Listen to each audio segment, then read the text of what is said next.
Allez, en avant. Donc, on reprend, on va essayer de finir Shara Koudim, puisqu'on est presque à la fin, avec on va rajouter encore des problématiques, bien évidemment.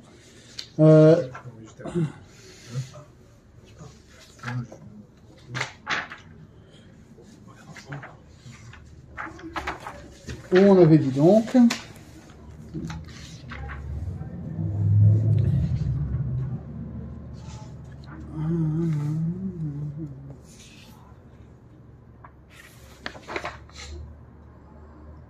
donc, si je ne me trompe pas, on en était donc cette histoire, c'était le grand club qu'on avait appris donc la dernière fois, c'est que comme Malchut Derakoudim, il n'y a rien en dessous, donc quand elle remonte, elle ne laisse pas de Reshimout dans son Keli, et que finalement les Orot qu'il va y avoir dans le Keli de Malchut sont juste une hara de la rencontre du Reshimou de Malchut qui est en Yesod et du Or Choser qui vient de quand Malchut est en Hod vers Yesod.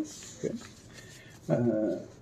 Et donc ça c'était la raison principale de cette spécificité entre les différentes sphirotes de Malchut que l'Et Migar Mamide, qu'elle n'a pas d'essence propre.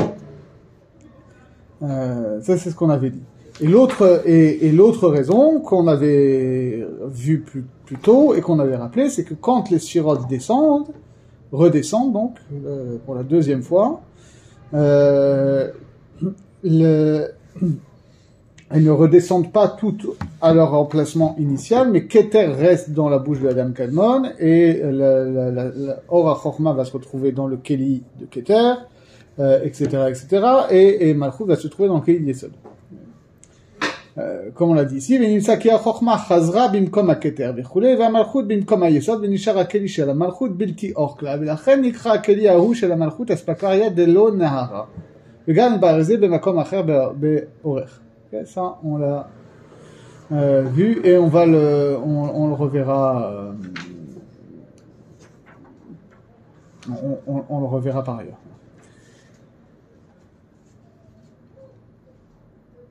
Et on avait vu donc והנה כשעלה המלכות על היסוד היה היסוד מאיר בה דרך החור כנזכר לאל ואז אותו האור ליסוד היכה באור זו של המלכות העולה ונפל מן האור היורד דרך החוראים בחינת ניצוצות לכלי של המלכות וכשעלה היסוד נהיה רשימו במקומו וכשבעלו האור דרך החוראים היכה בזה הרשימו ונפלו ממנו ניצוצות ממנו נעשה בחינת הכלי של היסוד ואז אותו הרשימו היה מחיה את הכלי ההוא מרחוק ולא נכנס בתוכו, והם סוד התגים ובתנמה לבד בדרוש הליכודיון. וכן, on s'était arrêté là, ok? Et on nous dit, וכן עשו כל הספירות. De la même manière, ça se passe pour toutes les sphirotes, c'est-à-dire qu'à chaque fois, quand une sphira quitte son Keli en remontant, qui n'est pas encore Keli, qui justement devient Keli par cette absence, donc, elle laisse subsister une trace, un Reshimou dedans, et que ensuite, quand elle va et de la rencontre entre le Or Choser, le Or d'Achoraïm qui passe quand même à travers la sphira qui monte, rencontre ce Reshimou, ça fait des étincelles,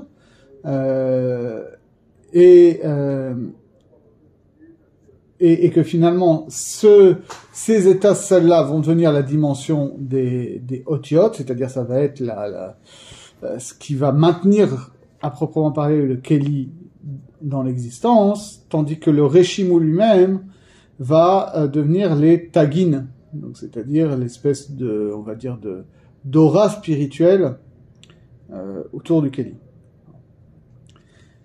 Et donc ça se passe comme ça pour toutes les sphirotes. Chutz mina Keter, deuxième nouveauté, de la même manière que Malchut c'était différent des autres sphirotes, Keter c'est différent des autres sphirotes.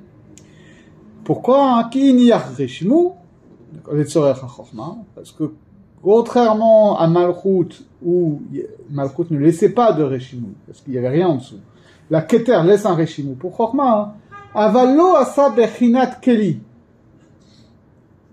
Mais pour autant, il n'y a pas de Keli spécifique qui est créé au niveau de Keter, où va se trouver maintenant Chochma. Okay. les filles, chez Bishlama, Shar Sefirot, Be'aliatam Lema'ala, Al-Yedeh Hakat, Areshimu, B'Mashe Lema'ala, Mehem Hayana Asakeli. Parce qu'en effet, on comprend bien que les autres Sefirot, quand elles sont dans leur mouvement de remontée, faut rajouter un peu des mots ici, dans leur mouvement de remontée, il y a un choc entre le Reshimu et le Or Choser, qui vient des Achoraïm de la Sphira, hein, qui est monté à un niveau supérieur. Bon. Et c'est ça qui crée le Keli, on a dit. Ah, Aketer enmi sheyike be'aliato, velachen lo nigmar adayin akeli shelo. Mais Keter, alors là il faut comprendre, on va le traduire, mais c'est marrant, dans mon édition j'ai tous les commentaires, j'ai 10 appels de notes sur la phrase. Alors je vais vous faire un résumé en fait. Parce que Keter, quand elle monte, il n'y a rien qui va littéralement venir frapper dans ce mouvement de montée. Et c'est pourquoi que, contrairement aux autres Sphirot, c'est pas à ce moment-là que le Keli de Keter, qui accueillera dans le temps suivant la lumière de Chokhmah, c'est pas à ce moment-là que se constitue le Keli. Ça veut dire quoi en fait? Parce que tout le monde dit mais attends, je comprends pas parce qu'il y a pourquoi est-ce que c'est différent, puisque finalement là aussi Keter elle monte et en gros elle tourne le dos, etc. Sauf que non, puisque Keter, le hors de Keter remonte directement dans la bouche d'Adam Kadmon, donc à ce niveau-là, quand Keter monte dans Adam Kadmon, au niveau de la bouche d'Adam Kadmon, en quelque sorte, il n'y a plus de panim et achor. Donc c'est pas que le Reshimu de Keter qui est dans le Keli de Keter recevrait à un moment la lumière du Ma'atzil par l'intermédiaire des Achoraïm d'une Sphira qui serait entre le Keli de Keter et Ma'atzil.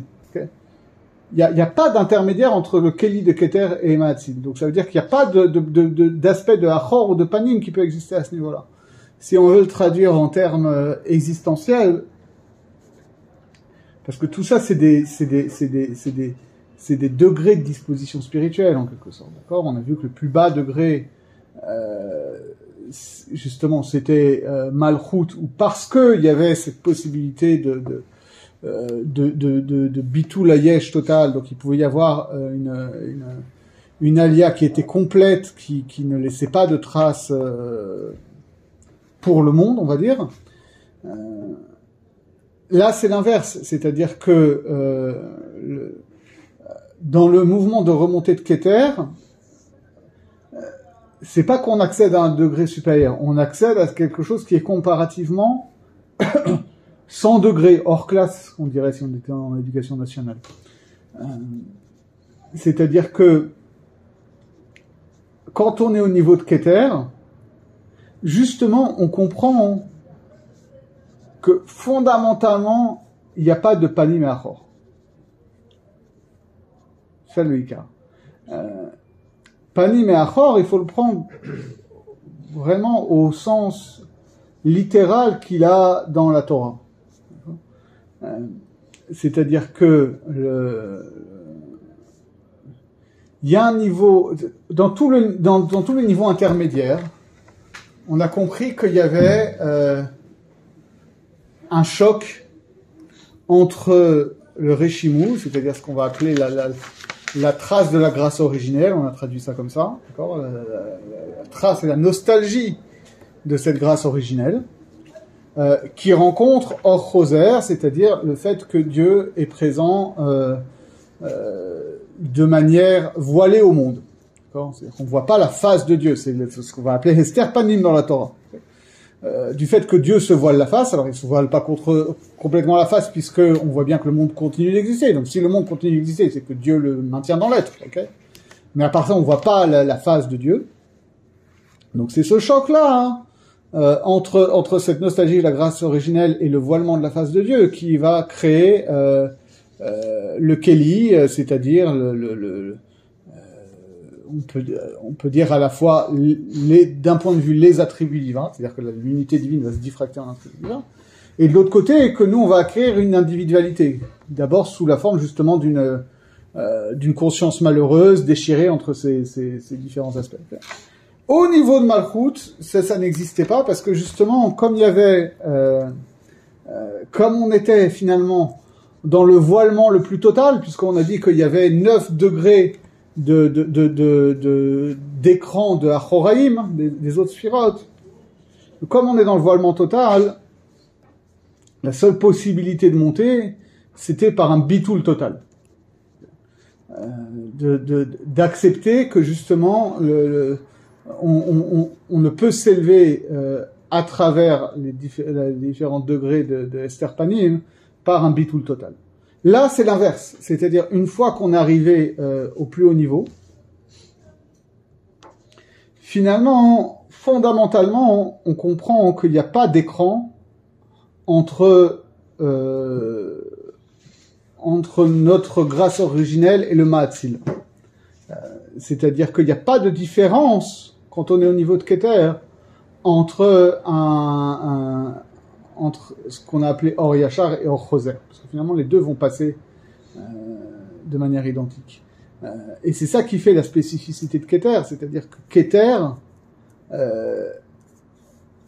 est l'expression dans l'ordre des Séphirotes de l'unité indifférenciée du Ma'atzil. On peut le dire comme ça.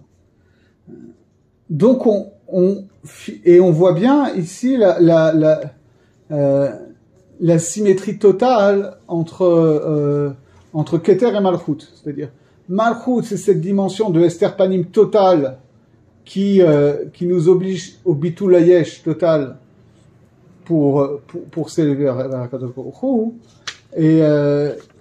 Et Keter, c'est le niveau de Harat Panim total qui fait qu'il n'y a plus de contradiction entre le Réchimou et le Or qu'on reçoit.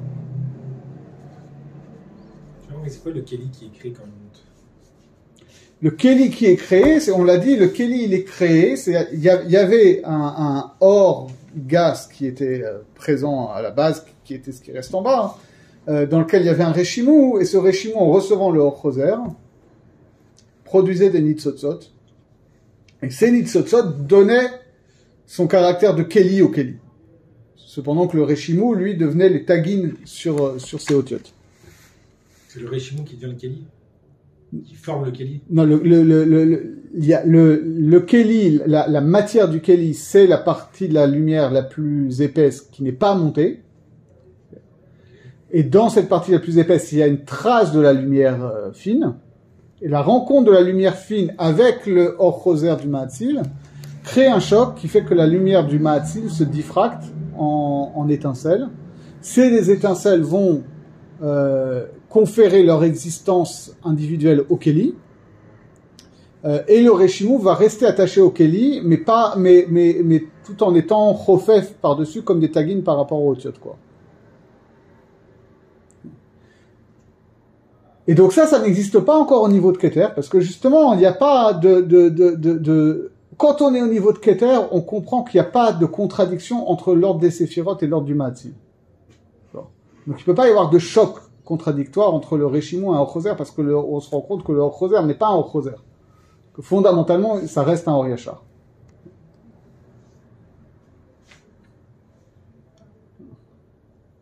והרי כי כתר הניח רשימו ולא כלי, ושאר 8 ספירות הניחו רשימו וכלי, והמלכות הניחה כלי ולא רשימו. Ok, donc 3 dimensions.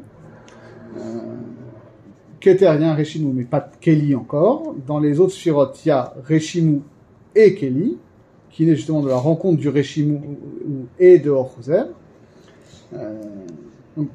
Dans Keter, il y a un Réchimou, mais il n'y a pas de Keli parce qu'il n'y a pas de Or Choser. Dans les autres sphirotes, il y a un Keli parce qu'il y a Réchimou et Or Choser. Et dans Malchut, il y a pas de Réchimou et le Keli naît du du rayonnement à distance de la contradiction qui existe entre le Reshimu de Malchut et le Choser au niveau de Yesod. Omnam, Achar Kabbalatelu Asfirot min HaMa'atzil, Chazru Limkomam. D'accord. Ensuite, une fois que toutes ces Sfirot-là, elles ont, dans un deuxième temps, elles ont été réintégrées au Ma'atzil. Chazru Limkomam, elles reviennent dans leur lieu. Chutz mina Keter. Sauf Keter, comme on l'a dit. Ve'as keli shel Keter, lo na'ase rak bechazarat ha-chochma. Donc finalement, le keli de Keter, il existe. Mais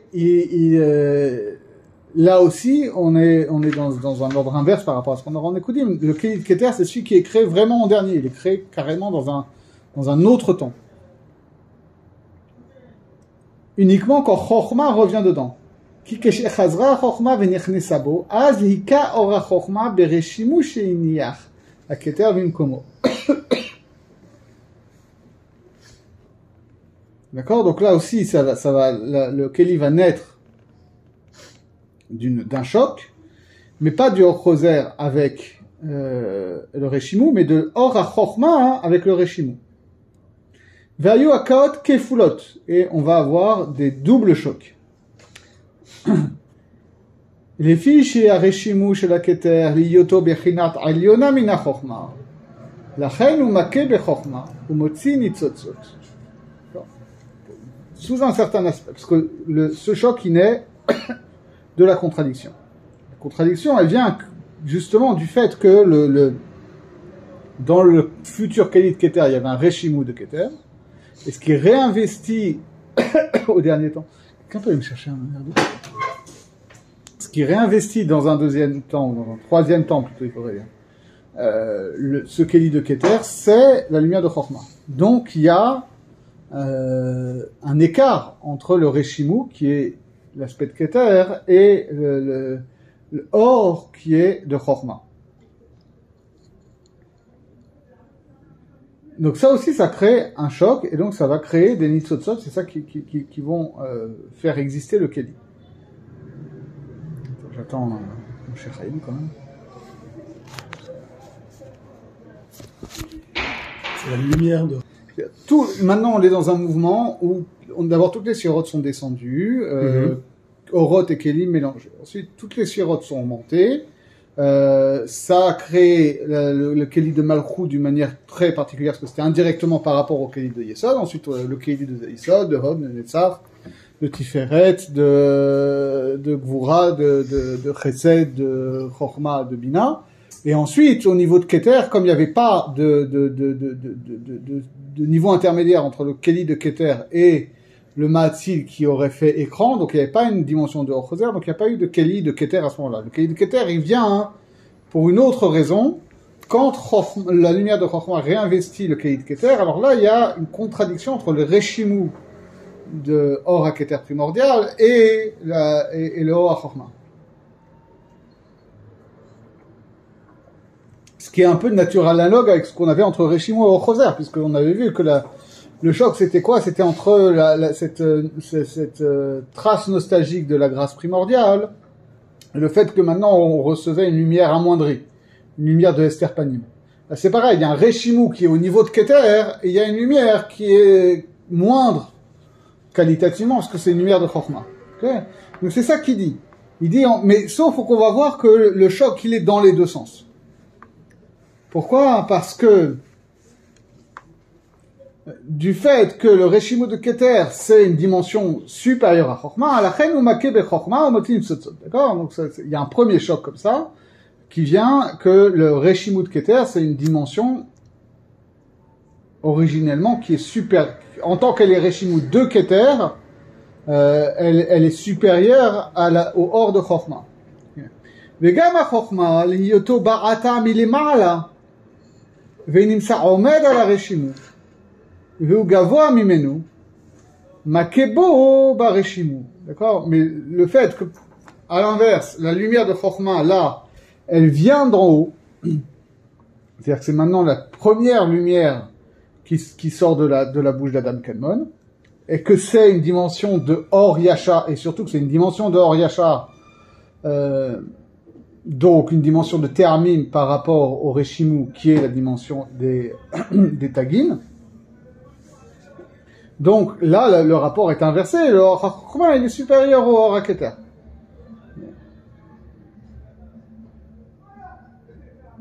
Veyotzim netzutzot acherot. Donc ça produit d'autres étincelles. Velachen aussi mata shne kelim. Et donc puisqu'il y a deux séries de nitzotzot, celle de la rencontre entre le Reshimu et Chokhmah et celle de la rencontre entre le Chokhmah et le Reshimu, on va dire. Alors, ça, puisqu'il y a deux nitzutzot, donc ça va produire deux kelim. Paradoxalement, voilà. Au niveau de Chokhmah, ou au niveau de Keter, pardon, où on est au niveau le plus haut, donc on aurait pu penser qu'on est au niveau de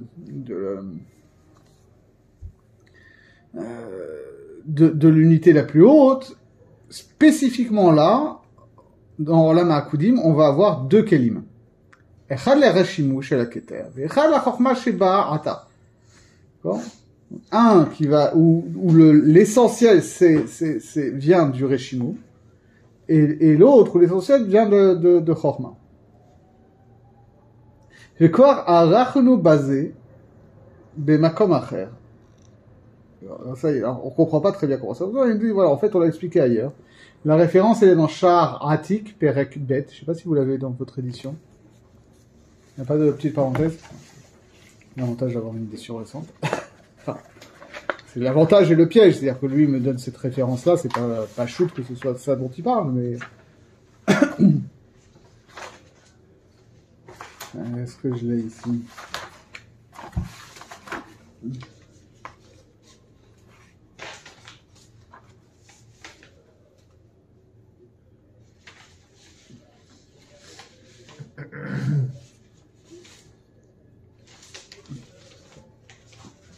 Non, il ne me dit pas où c'est. Bon, c'est pas grave. Dans mon édition, ils disent que c'est dans le deuxième pérec de Shar Atik et Mistama, ça correspond. Alors là, accrochez-vous parce que c'est aussi un klal très important. On va voir. Er yesh beketer dachar venugva. Ve'amelu hashnayim shebiarnu po shem hareshimu ve'achokhmah. D'accord? Que même dans Keter, il y a une dimension de masculin et de féminin. Et que cette dimension de masculin et de féminin, ils viennent de ce qu'on voit ici. C'est le Reshimu et Chokhmah. Alors il faut comprendre ce que ça veut dire. Là-bas, dans Shar Atik Perek Bet, il pose la question. Il pose la question à partir du Zohar. Parce que dans certaines sougiotes du Zohar, on voit que la dualité masculin-féminin, elle commence qu'au niveau de Chokhmah et Bina. Pourquoi? Parce que masculin-féminin, c'est Chesed et Din. Or, en amont de Chokhmah, c'est Kulo Chesed, Kulo Rachamim, donc il n'y a pas de dimension féminine. C'est-à-dire que au niveau de Partsouf, Arichanpin, a priori, est purement masculin. A fortiori, le Partsouf Atik Yomin, qui est, alors ça on verra plus en détail, parce qu'en réalité, au niveau de Keter, il y a deux, il y a deux Partsoufim. Il y a deux manières de le voir. Soit le Arichanpin, c'est l'aspect extérieur de Keter, et Atik Yomin, c'est en réalité la malchoute du monde supérieur qui est la Neshama de Keter du monde inférieur. Soit, comme on va le voir en détail dans le Tikkun, qu'est-ce qui va se passer au niveau du Tikkun? On va expliquer que il y a eu d'abord une première lumière qui est descendue, qui était la lumière de Shem Ben, d'accord, le nom de Yudke Vavke dans la valeur numérique est 52, que c'est là qu'il y avait eu Shefir Atakelim, et qu'ensuite va y avoir ce qu'on va appeler Ma Achadash, c'est-à-dire la dimension du nom de valeur 45, qui va arriver, et donc va y avoir un tikkun par la combinaison au niveau de chaque séphira de l'aspect Ma et de l'aspect Ben. Et que à ce niveau-là, en gros, la partie supérieure de Keter va donner Atik et la partie inférieure de Keter va donner Arich. Okay, pas la peine de se rappeler de ça pour l'instant, on verra en détail. Mais en gros, c'est ça l'idée. Mais normalement, au niveau de Arich, au niveau de Atik Yomin, si on lit dans le Zohar, là où on en parle par allusion, parce que de toute façon, le Zohar, il parle pas tellement de ces parsoufim-là explicitement, c'est le Arizal qui dit entre les lignes que ça parle de ces dimensions-là. Mistama, il n'y a pas de masculin féminin. Et on voit d'autres souviotes dans le Zohar, où a priori, il y a effectivement du masculin et du féminin, même dans Rechanpin, même dans Atik Yomin. S'il n'y a pas, pourquoi ce serait plus Zahar que Nekeva? Parce que, a priori, c'est Kulo Rachamim, c'est entièrement Rachamim, c'est-à-dire que c'est la définition même de Arichanpin par rapport à Zeranpin, c'est ça. C'est-à-dire que Zeranpin, c'est Akadosh Baruch Hu, en tant qu'il se montre à nous, parfois comme Rachamim, parfois comme Rachum, parfois comme Dayan. Alors que Arichanpin, c'est une dimension plus élevée, mais pas toujours manifestée envers nous, où fondamentalement, Akadosh Baruch Hu, il est Kulo Rachamim. C'est-à-dire que même le din d'Akadosh Baruch Hu, en soi, c'est du Rachamim. Ça, nous, en général, on ne le perçoit pas. C'est pas Nekeva, Rachamim? Non. Nekeva, c'est din. Ah, c'est din, ouais. Très gros. Ça, c'est le grand chidouche de la Kabbalah. C'est que le féminin est du côté du din et le masculin est du côté de Rachamim. Bon, ça m'empêche pas de crier autant que ça fait mal. C'est une autre question. Et donc comment est-ce qu'on réconcilie tout ça? Et ce qu'il explique là-bas, pour le dire rapidement, c'est que la grande différence, c'est que au niveau de Zeranpin et Nukva, le féminin et le masculin, c'est deux partsoufim qui sont bien distincts et qui très souvent ne sont pas en conjonction. On va dire qu'ils se tournent le dos en quelque sorte. En termes de Avodat Hashem, on va dire que notre expérience intime de la présence divine, ce qui serait Malchut, n'est pas en adéquation avec ce que la Torah nous dit d'Akadosh Baruch Hu. La Torah nous enseigne des choses sur la présence d'Akadosh Baruch Hu dans le monde, etc. Nous, on ne le perçoit pas toujours comme ça dans notre vie spirituelle. C'est ça le fait que parfois, très souvent même, la vie spirituelle, ça a ce côté difficile que voilà. Ce qu'on croit n'est pas forcément matime avec ce qu'on ressent intimement. Et qu'il y a tout un travail justement pour faire en sorte que ça se rencontre. C'est ça le Ikar de la Avodat Hashem. Mais on sait qu'à un niveau supérieur, au niveau de Abba Veima, ces deux aspects-là, ils sont face à face et ils sont inséparables. Mais ça reste deux aspects distincts. Au niveau de Arichanpin, et a fortiori au niveau de Atik Yomin, il y a les deux aspects. Parce que, à ce niveau-là aussi, au niveau du Tikkun, il y a une conjonction entre Ma et Ben,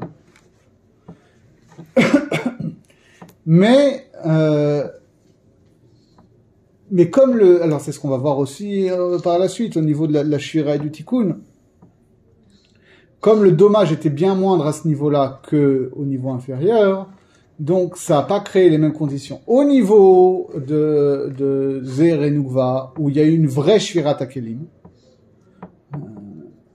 donc quand il y a le Tikkun, il y a la construction d'un Tikkun justement comme ça en deux partsoufim, qui sont pas toujours conjoints, parce que c'est à ce niveau-là que notre avoda elle va se faire, justement pour reconstruire tout ça. Okay. Au niveau, en termes voilà de Asiyat Mitzvot, de Tikkun Amidot, de choses comme ça. Au niveau de Abba Veima, où finalement là il n'y a pas eu de Shvira en tant que tel. il y a eu un kilkul, c'est-à-dire qu'il y a les aspects inférieurs de ça qui ont peut-être été touchés, d'accord? C'est-à-dire, peut-être on peut essayer de traduire encore une fois, c'est-à-dire que vraiment, Zer et Nukva, ça va être notre expérience de Dieu dans le monde, d'accord? Donc ça, ouais, ok, c'est sûr que parfois ça peut être très endommagé, ça peut être un aspect qui est complètement mort, et on voit tous les gens qui à cause de ça font abandonner les mitzvot et machin parce que c'est quelque chose qu'ils peuvent pas réconcilier. Au niveau de Abba Veima, ça va plus toucher, on va dire, à l'intellect, d'accord? C'est-à-dire que même des gens qui ont pas trouvé en eux l'énergie justement de transformer leur vie concrète par Ol Malchut Shamayim, vont reconnaître qu'Akadosh Baruch Hu, il existe, qu'il dirige le monde, machin, etc. En termes de théologie, alors, ils peuvent avoir des sécotes, ils peuvent avoir machin, mais globalement, ça peut tenir. Mais il y a eu un kikou, d'accord? À un niveau supérieur, au niveau vraiment du Ikar Haemuna, au niveau de Hari Hanpil, c'est-à-dire cette croyance fondamentale que fondamentalement Dieu est pure bonté, on va dire. Ça, tout le monde est modèle là-dessus. C'est-à-dire, vous pouvez discuter avec des gens qui sont contre la religion. Contre la religion révélée. Des gens qui vous disent, je ne crois pas en la Torah, je ne crois pas que Dieu s'est révélé au Sinaï, je ne crois pas, machin, etc.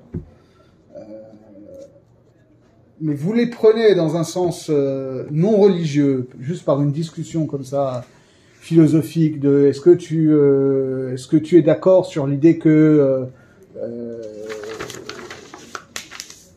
en substrat de la réalité matérielle et temporelle, il y a une sorte d'être absolu qui se définit comme le bien suprême, pas forcément en tant que personne, mais quelque chose qui est, on va dire, un idéal platonicien du bien, etc. Ça, c'est des choses où les gens, finalement, n'ont pas de difficulté à l'admettre, de reconnaître la valeur suprême du bien qui oriente toute la vie, qui doit orienter toute la vie d'un être humain, qu'il soit religieux ou pas, qu'il soit pratiquant ou pas, qu'il soit croyant ou pas. Ça, il n'y a pas eu de kilkul à ce niveau-là. Et donc, si on retraduit dans nos termes, ça veut dire que fondamentalement, il n'y a pas eu ni de bitoul, ni de kilkul au niveau de Keter. Et donc, quand va y avoir un tikkun, entre guillemets, au niveau de Keter, ce tikkun, ça va pas être une réparation qui fait qu'on a besoin d'avoir un pôle masculin et un pôle masculin qui sont distincts. Il y a juste que, effectivement, ça, au niveau de Olam Abroudim, on va dire ça, les parsoufim de Harich et de Atik vont être aussi constitués d'un aspect Ma et d'un aspect Ben, mais qui sont justement pas distincts, qui sont fondamentalement identiques, qui sont étroitement entremêlés. Et donc c'est ça en fait c'est à ça qui fait allusion ici. Ben, c'est quoi, c'est Zachar et Nekeva ou non? Oui, ça va être Zachar Nekeva, c'est-à-dire que d'abord on va avoir les Horot de Ben, c'est-à-dire les dimensions de Malchut, des lumières internes d'Adam Kanwan qui vont se manifester. Après, on verra dans le détail exactement, c'est-à-dire ça va être le sujet du prochain Pérec. Que d'abord on va avoir les Horot de Ben qui vont sortir, c'est-à-dire seulement les Malchuyot de chaque partsouf, de chaque sphira composant chaque partsouf, etc. Et qu'ensuite va y avoir une lumière, le correspondant. Là aussi, ça va être compliqué. Parce qu'en réalité, on va voir qu'il n'y a que les malchouyot de Ben qui vont sortir, et ensuite, il va y avoir les autres sphirotes de Ben, plus toutes les sphirotes de Ma qui vont sortir. Okay, après, ça va être tout un puzzle. Il va falloir essayer de comprendre. Mais fondamentalement, c'est ça l'idée. C'est que les aspects masculins et féminins vont pas sortir en même temps. Et que c'est ça qui va provoquer la shira. Bon. Qu'est-ce que ça veut dire, le fait que ça sort? Ça sort de l'intériorité d'Adam Kanwan et ça s'exprime à l'extérieur d'Adam Kanwan. C'est-à-dire que ça va, c'est avec tout ce qu'on est, tout dans cette métaphore là, des lumières qui sortent des oreilles, du nez, de la bouche, des yeux, etc. Juste pour on va dire avoir un petit peu de concret, c'est-à-dire est-ce que ça voudrait dire que plus on est proche de Dieu, plus finalement le din n'est plus perçu comme du din. Oui, c'est tout à fait ça. C'est ça l'idée. Mais mais en même temps, on comprend que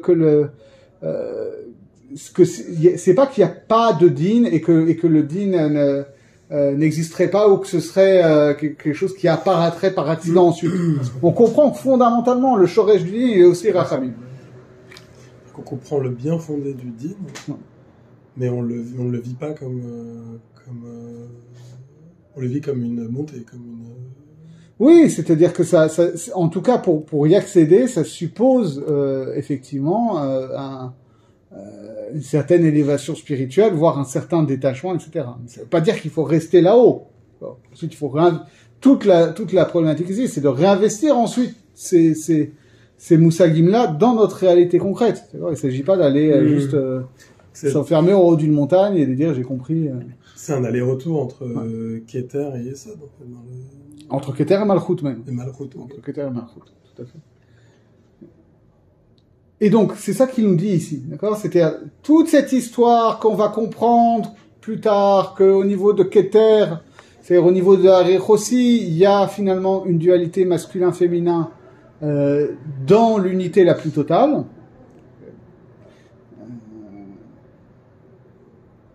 Soit dit en passant, leçon de Hanaga pour nous aussi.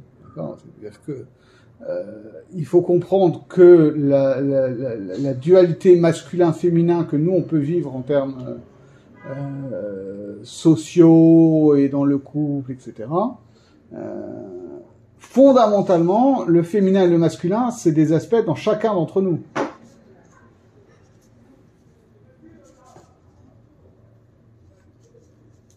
Et donc cet aspect-là que dans Harich il y a du masculin et du féminin, ça vient du fait que que déjà, à l'inverse que dans le Olam HaNekudim, on pensait que l'expression de la dualité masculin-féminin était fondamentalement dans les niveaux bas, et que plus on montait, plus il y avait une fusion de ces aspects masculin-féminin. Ici, c'est l'inverse. C'est-à-dire que cette dualité masculin-féminin, elle apparaît d'Afka au niveau le plus haut, parce que c'est d'Afka au niveau le plus haut qu'il y a finalement la contradiction la plus forte, non pas entre un Réchimou et un Or-Choser, mais entre un Réchimou et un Or-Yachar, mais qui est inférieur au Shoresh du Réchimou.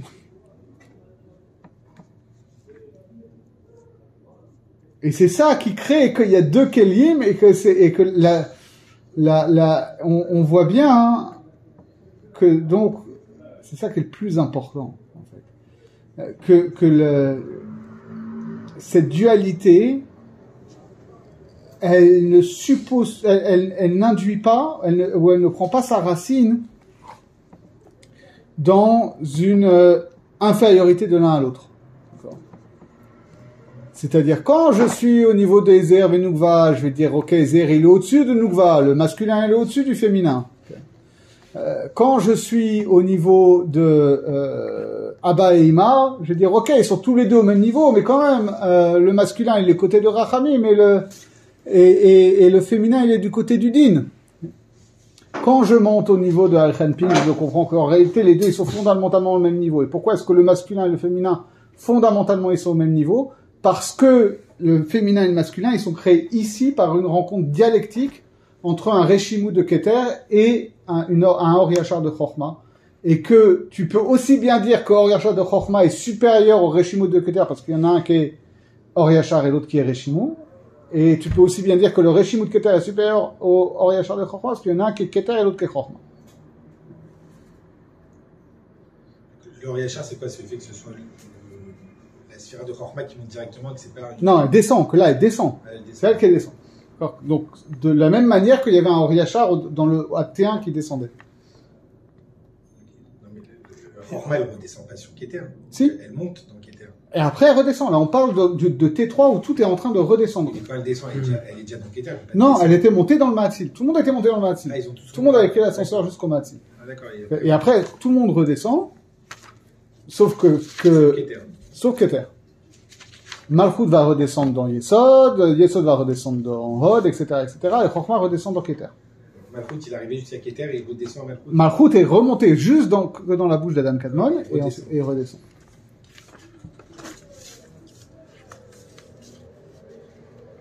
והנה, מכאן תוכל להבין איך יש גם כן בעולם העקודים, alors là, voilà, ça c'est la conclusion.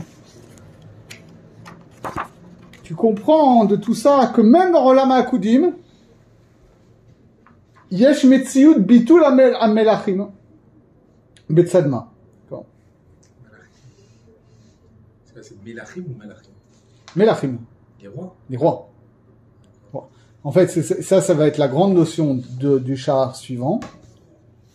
C'est-à-dire que la Shvirat HaKelim, le fait que va y avoir d'abord une émanation des Kelim et ensuite une émanation de la lumière, va provoquer là aussi une contradiction et un choc du fait de l'inadéquation entre les Kelim et les Orot. Mais alors que dans Akudim, ce choc était créateur de Kelim, dans Olam HaNekudim, ce choc va être créateur de fragments de Kelim, ça va briser les Kelim. Et les Nitzutzot vont descendre dans les chivrés Kelim et vont donner ce qu'on va appeler les Klipot. Les racines du mal. Pour reprendre un titre de Maurice Dantec. Très bon roman. Tu peux redire ce que tu viens de dire? Dans Olam HaAkudim, on a vu donc que la rencontre entre le Reshimu et le Choser va créer des Nitzutzot, va provoquer un choc, une contradiction, qui vont créer des Nitzutzot. Et ces Nitzutzot-là vont faire que les Kelim vont se constituer en Kelim. Dans Olam HaNekudim, ça va être le même processus, mais qui va avoir des conséquences beaucoup plus dramatiques, puisque c'est d'abord les Kelim déjà constitués qui vont descendre, et ensuite les Orot, et l'inadéquation entre les Orot et les Kelim va provoquer la brisure des Kelim, et la dispersion des Orot en Nitzutzot, et ces Nitzutzot vont se retrouver piégés pour une part. Une partie va remonter, comme on avait au Choser ici, et une partie va rester enfermée dans les Kelim, donc les Nitzutzot vont être comme le Reshimu en quelque sorte, et ces Orot-là qui vont être prisonnières dans les brisures de Kelim, c'est ça qu'on va appeler les Klipot. C'est-à-dire, ensuite, il va y avoir une phase de Tikkun où ces chivrés Kelim vont être partiellement réparés, mais ce qui va pas être réparé va être appelé Klipot. C'est la théorie fondamentale de la Kabbalah, que justement, c'est ça qui nous apparaît comme le mal, et que tout notre travail, c'est d'aller chercher dans ce mal et cette matérialité qui est en apparence étrangère au divin, d'aller chercher ces Nitzutzot-là par le travail des mitzvot, par les tfilot, pour faire le tikkun des kelim et des orot. Mais donc, ça va être le grand drame de Sha'ar HaNekudim, et c'est ce qu'on va appeler Mitat HaMelachim. Mitat HaMelachim parce que le paradigme dans la Torah de ça, c'est la généalogie des rois de Édom à la fin de Parashat Toldot. C'est ça? Si je me trompe, ou dans Parashat Vayetze, je sais pas. Bref, ouais, une fois qu'on a parlé, ou c'est après? Non, attendez, c'est à la fin de Parashat Vayishlach, je crois. Fin de Parashat Vayishlach. Après, on nous donne toute la généalogie de Esav avant de parler de l'histoire de Yosef, etc. Là-bas, on nous fait une liste des rois qui ont régné en Édom avant qu'il y ait un roi en Israël. Chaque fois, on dit tel roi il a régné et il est mort. Et ensuite tel roi il a régné et il est mort. Et tel roi il a régné et il est mort. Qu'est-ce qu'on en a à faire de ces histoires-là? C'est pas notre histoire. Puis Apshat, Torah a fait l'histoire des Bnei Israël. L'histoire des rois de Esav ou des tribus de Ishmaël, c'est pas notre problème. De la même manière que si j'écris une histoire de France, je vais pas te faire un chapitre sur la généalogie des empereurs du Japon, c'est pas le sujet. La Kabbalah, elle va toujours prendre, Dafka, ces sidrotes-là dans la Torah qui ont l'air de servir à rien, et de te dire, là, tu vois, il y a un sod Hamouk, et c'est pour ça qu'on t'a donné ça. Et ce passage-là, il va être interprété justement que ne crois pas que cette dimension de Edom, c'est une dimension qui est complètement accessoire, etc. Finalement, c'est Malché Edom qui meurent les uns après les autres, jusqu'au dernier dont il n'est pas dit qu'il meurt, et dont c'est le seul dont on va mentionner la femme, qui va s'appeler Melech Hadar. C'est pour ça que j'ai appelé ma fille Hadar. Et ben ça nous parle justement d'un monde l'ifne melech malach be'Israël, avant qu'il y ait eu un roi en Israël, parce que Israël ça va être le Olam HaTikun, et là on te parle de quelque chose qui se passe avant l'Olam HaTikun, qui se passe à un niveau encore plus haut qu'Olam HaTikun, qui va être justement ce moment de Shvirat HaKelim, de Mitat HaMelachim, de la mort des rois d'Édom. C'est ça quand il dit ici Bitul HaMelachim, l'anéantissement des rois, c'est la mort des rois d'Édom qui est le modèle de la Shvirat HaKelim qu'on va voir dans et il dit, le plus important, c'est ne crois pas que les choses sont fondamentalement différentes à chaque niveau. Au contraire, même dans Olam HaKudim, il y a déjà une dimension de Bitul HaMelachim. Alors, dans Olam HaNekudim, Bitul HaMelachim, ça va se traduire par une Shvirat HaKelim. Dans Olam HaKudim, le Bitul HaMelachim, ça se fait par une Havayat HaKelim. Ce qui est très profond, parce que ça veut dire que, encore une fois, on n'est pas dans de la chronologie. C'est pas, ça s'est passé à un moment de l'histoire, avant la création du monde physique, et puis ça ne nous concerne plus, et ensuite nous on est dans une autre réalité. Ces dimensions-là, elles sont présentes, c'est des couches de réalité. En termes de Hanaga, c'est très important pour nous, c'est-à-dire ça veut dire fondamentalement que ce que sous un certain aspect on va percevoir comme une Shvirat HaKelim,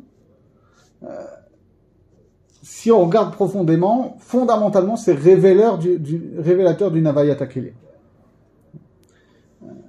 C'est-à-dire que nous, on doit arriver... C'est quoi Shvirat HaKelim? C'est l'idée que on a l'impression qu'il y a une réalité indépendante d'Akadosh Baruch Hu qui nous voit l'Akadosh Baruch Hu. Ce qu'il faut comprendre, c'est que s'il y a Shvirat HaKelim, c'est qu'à la base il y a Havayat HaKelim. Et que cette réalité dont on nous croit qu'elle nous voit l'Akadosh Baruch Hu, en réalité, c'est celle qui nous permet de saisir la présence d'Akadosh Baruch Hu. Parce que s'il n'y avait pas de Kelim, nous on ne pourrait pas percevoir Akadosh Baruch Hu. Mais donc, effectivement, du point de vue d'Akadosh Baruch Hu, cette Havayat HaKelim, c'est déjà une forme de Esther Panim, parce que il va se manifester justement d'une manière qui est plus filtrée que la lumière pure de son être.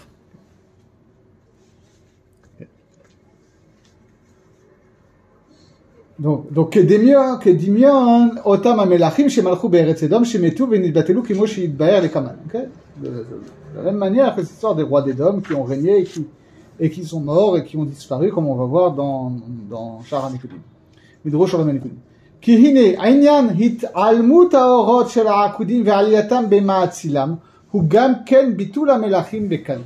C'est-à-dire, de la même manière que on va avoir au niveau de Olam HaNekudim, on va avoir une première descente des Kelim et des Orot, et qu'ensuite il va y avoir une Shvirat HaKelim, et que il y a une partie des lumières qui vont rester sous forme de Nitzutzot dans les Kelim, et qu'il y a une autre, la partie la plus grossière, et il y a une autre partie qui va remonter vers le Ma'atzil, de la même, et c'est ça qui va faire, qu'on appelle Mitat HaMelachim. Là aussi, le fait que après le mouvement de descente initiale, il y a une remontée des Sphirot dans le Ma'atzil, qui donc laisse un Reshimou, et du fait qu'il y a quand même Or Choser qui passe, va faire une aka et donc des nitzutzot, etc. C'est ça qui va faire Averet HaKelim. Ça, c'est ça qui s'appelle ici une forme de mitat hamelachim, c'est-à-dire de retrait de la lumière, de tzimtzum en gros. Okay? Et kefima shenivaer besod anekudim inyan tanta morim al mitat hamelachim misham tavin gam ken mitziutam kan beolam ha'akudim. Et à partir de ce qu'on expliquera justement au niveau au niveau des Nekudim, c'est quoi Taramim, Nekudot, Tagin, Otiot? En quoi est-ce que ça se comprend à partir de Mitat HaMelachim, de la mort des rois? Alors là, tu comprendras aussi qu'est-ce que ça veut dire ici, en termes de Hakudim. Ça, j'ai pas encore regardé ce que ça veut dire, je vous avoue. Mais on fera le Hekesh la prochaine fois, Bezrat Hashem. Bon. Globalement, ça fonctionne de la même manière. D'accord? Onam, Aefresh Benehem, il y a quand même une différence entre les deux. Huki, Kan, Barakudim, Ayam, et Kalkel, Almanat, Letaken, Vesoter, Almanat, Livnot. D'accord? La différence, c'est que Olam Barakudim, c'est l'objectif, c'est vrai qu'il y a un kikul, qu'il y a un retrait, etc., mais que ça vise un tikkun immédiatement, c'est ça qui va créer les kelim. Parce que c'est ça, on l'a dit,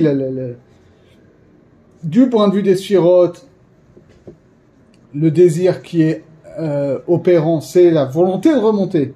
Mais du point de vue du Ma'atzil, l'objectif, c'est de provoquer cette remontée pour que les kelim apparaissent.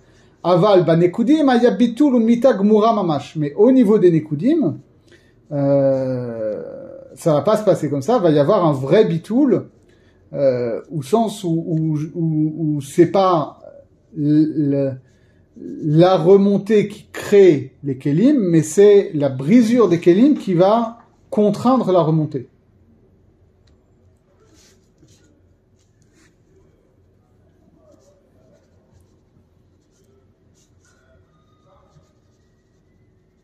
Et donc là aussi, en termes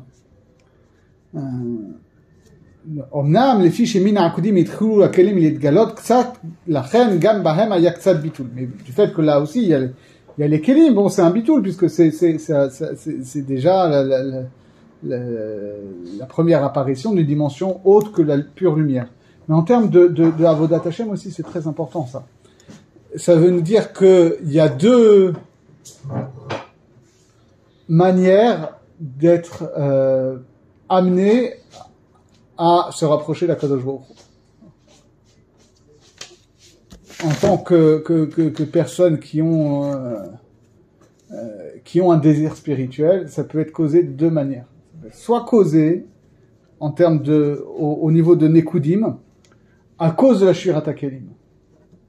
C'est parce que il y a la perception d'un tragique dans le monde, du mal dans le monde, de l'injustice dans le monde, que il y a un aspect de nous-mêmes qui va vouloir s'échapper de ça et remonter vers Akadosh Baruch Hu.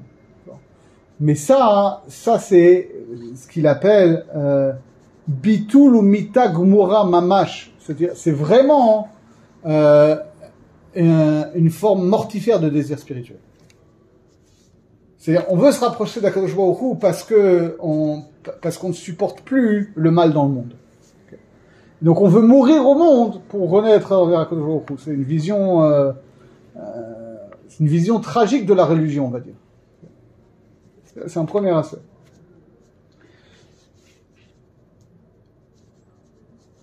Et le premier travail qui va devoir être fait, c'est de se dire non, justement, il faut réinvestir le monde matériel pour aller chercher dans le monde matériel et aller faire un tri en ce qui, dans la matérialité, relève du divin et ce qui relève du non divin. Ça, c'est un travail qu'il va falloir faire. Mais le substrat, ça ne peut exister, ce travail de surmonter le tragique de l'existence, il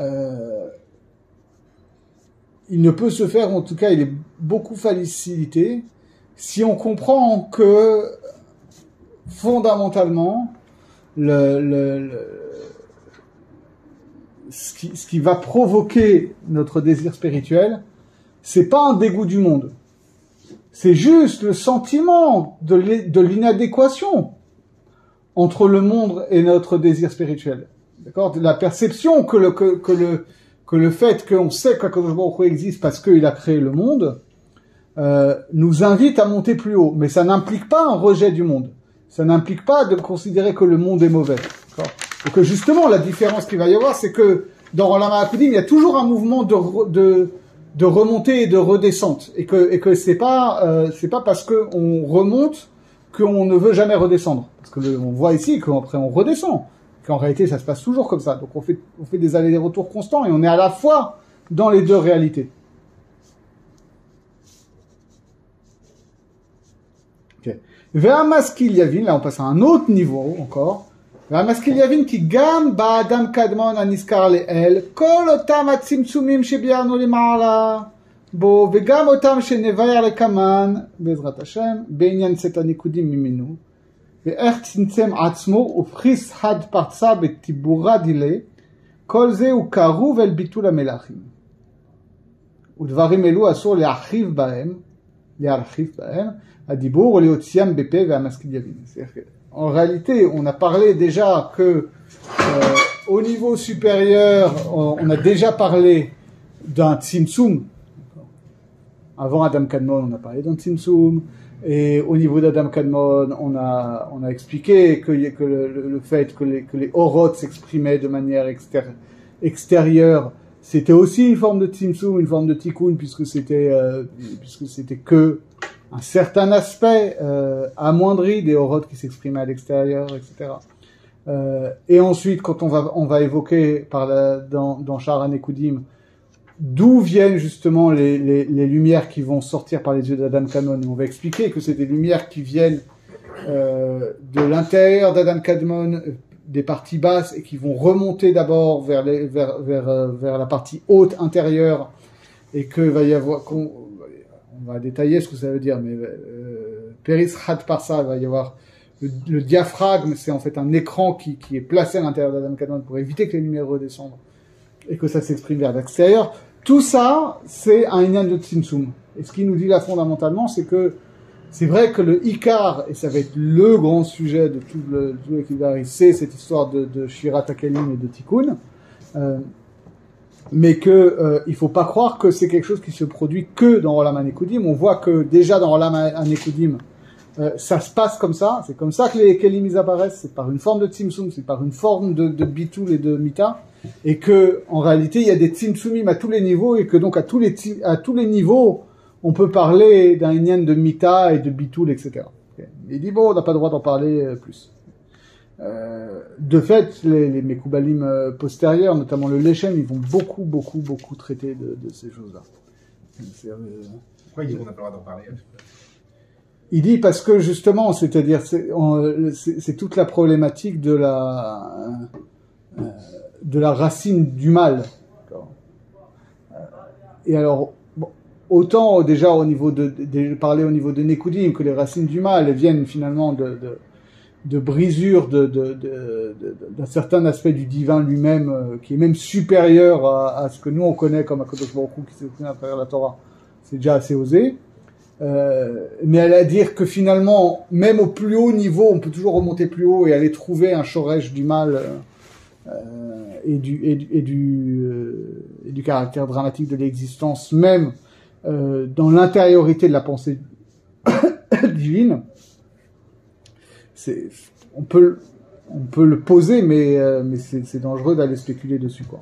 Après, justement, le mal, c'est pas juste la perception que l'on a, c'est pas forcément du mal, non? Oui, effectivement, mais sauf que déjà aller nous, fondamentalement, on peut le comprendre qu'à travers des kelim. Aller dire que ça existe en amont des kelim. Bon, après, on pourrait regarder un peu comment c'est traité dans le Leshem, parce que lui, il fait ça. Et dans les Sifrei Chabad aussi, c'est beaucoup fait d'aller remonter comme ça. Lui, il s'arrête à ce niveau-là.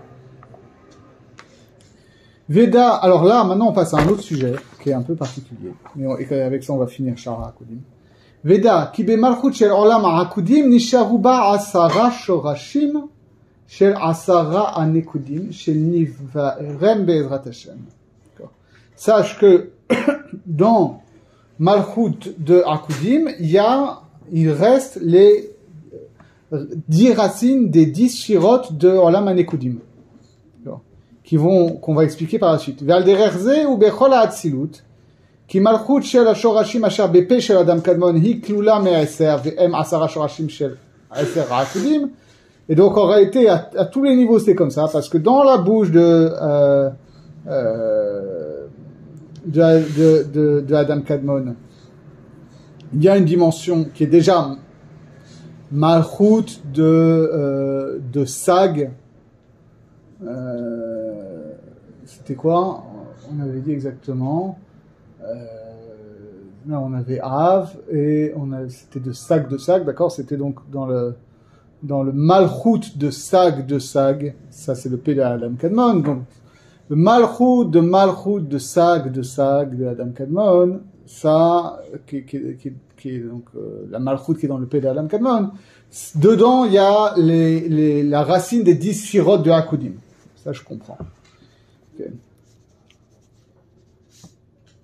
וכן במלכות של העקודים יש 10 שורשים 10 ספירות de נקודים, et donc dans Malchut de Akudim, de la manière, il y a la racine des 10 שירות de נקודים, וכן במלכות de נקודים יש 10 שירות, והם שורשים 10 ספירות de ברודים, וכן על דרך זה בשאר העולמות. Et dans la Malchut de Olam HaNekudim, donc de ce qui va être Olam HaShfira en fait, il y a la racine des 10 שירות de Olam à Berudim, donc de Olam à Tikkun.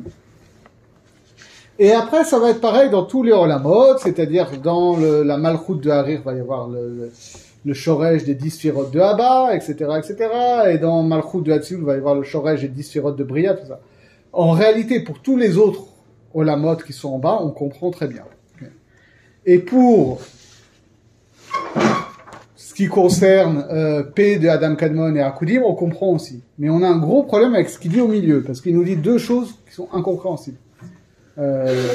D'une part, que dans Malchut de Akudim, il y a le Shoresh des 10 Sphirot de Nekudim. Mais attends, tu viens de me dire au début du Pérek, c'était tout en rouge du début du Pérek, que Malchut de Akudim ne laissait pas de Reshimou dans son Keli, parce qu'il n'y avait rien en dessous de Malchut de Akudim. Okay. Et là, tu me dis que dedans, il y a le Shoresh de Nekudim. Mais non, tu m'as dit qu'il n'y avait rien. Il n'y avait rien en dessous. Et d'ailleurs, on va bien le voir, puisque on va dire ensuite que les 10 Shirot de Nekudim, elles ne sortent pas de Malchut de Akudim.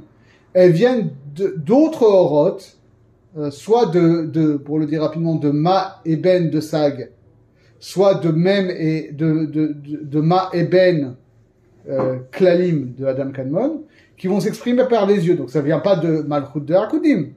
Ça fonctionne pas ton truc. Et de la même manière, encore pire, tu me dis que dans Malchut de Nekudim, il y a le Shoresh des 10 Sphirot de Olam HaTikkun. Mais ça fonctionne pas. Tout ce que tu vas expliquer après, c'est pas ça que tu vas me dire.